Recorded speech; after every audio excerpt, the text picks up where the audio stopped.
The average age of F1 drivers is changing. The teams have started picking older drivers in the last couple of years, which is changing the nature of the grid. So what's driving these decisions and who loses out? Let's have a look. My name's Andy and this is Behind the Drive. The 2023 F1 grid average age. For many years in Formula 1, there was a gap in the age of drivers on the grid. Before the beginning of the 2022 season, when Haas changed their driver lineup, 14 of the 20 drivers were aged between 21 and 27. The other 6 drivers were aged between 32 and 40. This gap of drivers in age was left as a result of several drivers failing to succeed in the sport, and through the early 2010s, the teams were looking for the next best young talent. As a result, the drivers on the grid would be replaced if they weren't performing, and being good enough to succeed into your early to mid-30s on the F1 grid was a tricky challenge. In addition, young drivers coming through the feeder series have better technology than ever. Sim racing has now got significantly better, meaning the young drivers can keep practicing in their own homes. This means that their development is arguably faster than ever before. On top of this, the teams are constantly looking for the drivers that can prove themselves quickly. This trend started with Lewis Hamilton, as he was the driver that proved he could compete for a world championship in his first season in the sport at the age of 22. Sure, he'd experienced a huge amount of F1 testing in the lead up to his first season on the grid, but he paved the way for so many young drivers to come into the sport, which has arguably made the teams more ruthless over the last decade whenever drivers didn't perform immediately. These factors have resulted in a wave of young drivers on the grid, and a new generation has arrived through the last few years, including the likes of George Russell, Lando Norris, Alex Albon and Charles Leclerc. All of these drivers are proof that bringing young drivers in can lead to success, but 3 of the 4 have come through other teams before getting into their current setups. It's changes such as this one which transformed the driver lineups in recent years. Back in 2022, once Kevin Magnussen was brought in to replace Nikita Mazepin, one of the drivers that had been dropped from this gap rejoined the grid. But this only brought the average age of the 2022 grid to 27.4 at the start of the season. In 2023, the average age increased to 27.6 as everyone got a year older, but Vettel, Ricciardo, Latifi and Schumacher were replaced by Piastri, De Vries, Sargent and Hulkenberg. Some of these decisions were bringing in younger drivers to the grid, but others were doing the opposite. But I think that the nature of the decisions made by the teams regarding their drivers seems to have shifted in the last few years. And before we look at this transformation, I want to ask you to subscribe to Behind the Drive. We're working to bring you the best F1 content out there, and to be the first to see it, you should subscribe to the channel. Money talks. The most revolutionary regulation change in Formula 1 in the last 5 years is not the recent aerodynamic change, but instead the introduction of the budget cap in 2021.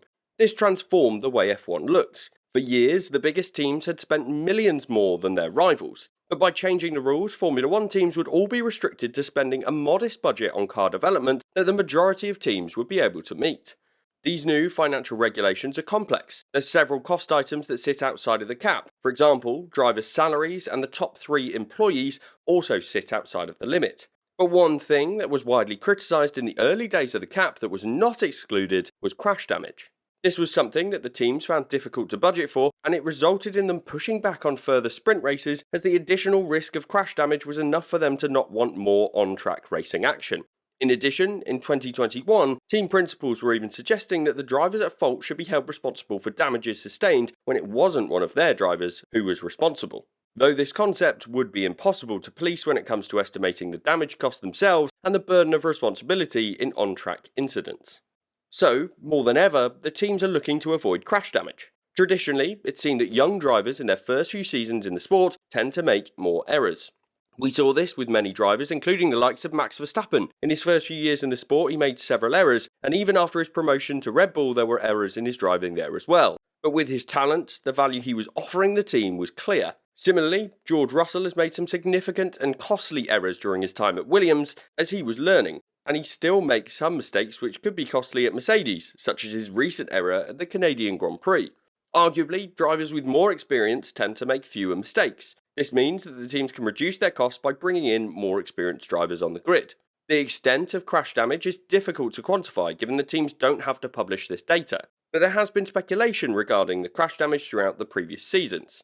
The amount of damage sustained is often attributed to drivers, but as ever, this isn't an exact science. In some cases, the crash damage comes as a result of mistakes from other drivers, or even in other cases, there could be 50-50 incidents where one driver comes off worse purely by chance. However, based on data collected by RacingNews365.com for 2022, the worst 3 drivers when it came to crash damage over the course of the season was Zhou Guanyu, Nicholas Latifi, and Mick Schumacher. These drivers echo the view that less experienced drivers tend to have more crash damage than their more experienced counterparts. The damage done by these 3 drivers was valued at $2.9, $3.4 and $4 million respectively. These figures are huge when you consider Alfa Romeo, Williams and Haas are all teams that need all the budget that they could get to dedicate their time to car development.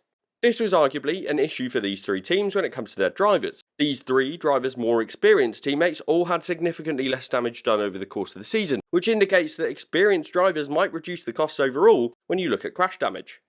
While looking at one season in isolation is not a perfect solution, the 2022 season illustrates the importance of crash damage in this cost-capped F1 era, and it also shows how the experience levels of drivers is a critical factor that the teams will be considering when looking at their driver market decisions. Driver market decisions. Many teams have changed their driver lineup since the introduction of the budget cap. Particularly for the teams with budgetary constraints, I believe that these decisions have at least in part been motivated by potential crash damage. The most obvious example is Haas. At the beginning of 2022, their driver lineup was set to be Mazepin and Schumacher, 2 young and inexperienced drivers that had been partner of the year before and racked up an estimated damage cost of more than $6 million.